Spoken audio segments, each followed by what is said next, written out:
જેને આપણે બટાકા નગરી કહીએ છીએ, તે ડીસાના રસ્તાઓ પર આજે પ્રગતિની સુગંધ નહીં પણ ખેડૂતોના પરસેવાની હરાજી હોય તેવી ગંધ આવી રહી છે.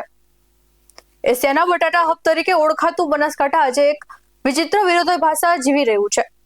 એક બાજુ કુદરતે મહેર કરી અને બટાકાનો બમ્પર પાક આપ્યો, તો બીજી બાજુ આજ બમ્પર પાક ખેડૂતો માટે આફત બનીને ત્રાટક્યું છે. શું ખેડૂતોનો ગુનો માત્ર એટલો જ છે કે તેણે મહેનત કરીને ધરતીમાંથી સોનું પકવ્યું?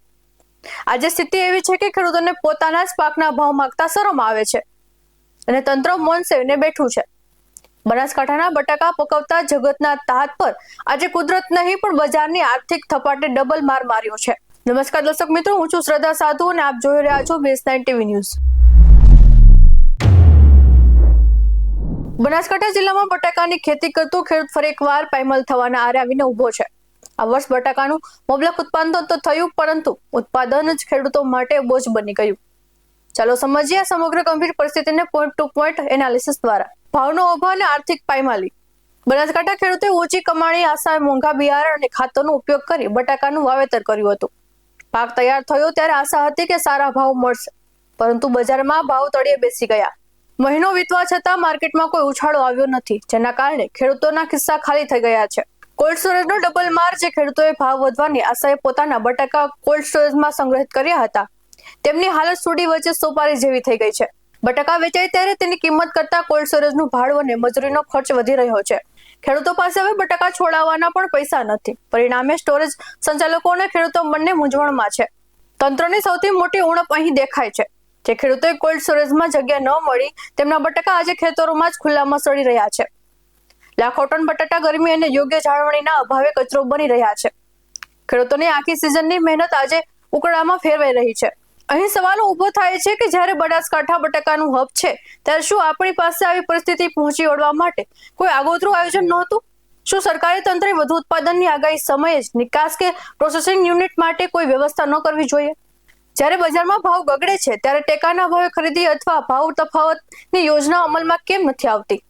શું ખેડૂતોને માત્ર સબસિડીના કાગળો પર જ જીવવાનું રહેશે, કે પછી જમીનની હકીકત સમજીને તેને ત્વરિત આર્થિક પેકેજ આપવામાં આવશે? બનાસકાંઠાની સ્થિતિ માત્ર એક વર્ષની સમસ્યા નથી, પણ માળખાગત સુવિધાઓની ખામી દર્શાવે છે. જો ખેડૂતોની સમયસર પરિવહન સબસિડી અથવા કોલ્ડ સ્ટોરેજ ભાડામાં સહાય આપવામાં નહીં આવે તો આવતા વર્ષે વાવેતર વિસ્તારમાં મોટો ઘોટાળો થઈ શકે છે, જેની સીધી અસર ગ્રાહકોના ખિસ્સા પર મોંઘવારી સ્વરૂપે પડશે.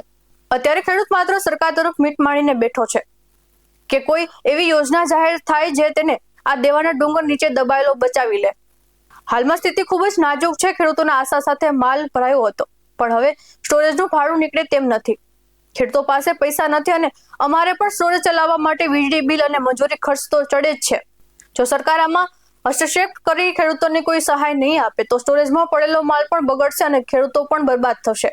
બનાસકાંઠાનો ખેડૂત આજે રડી રહ્યો છે.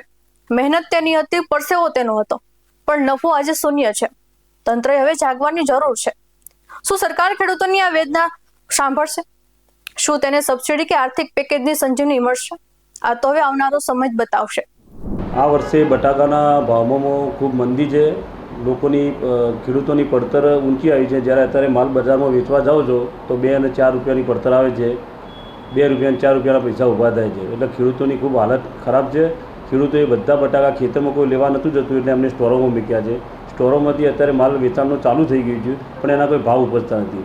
એટલે ખેડૂતોની આર્થિક પરિસ્થિતિ અત્યારે કથળી થઈ ગઈ છે.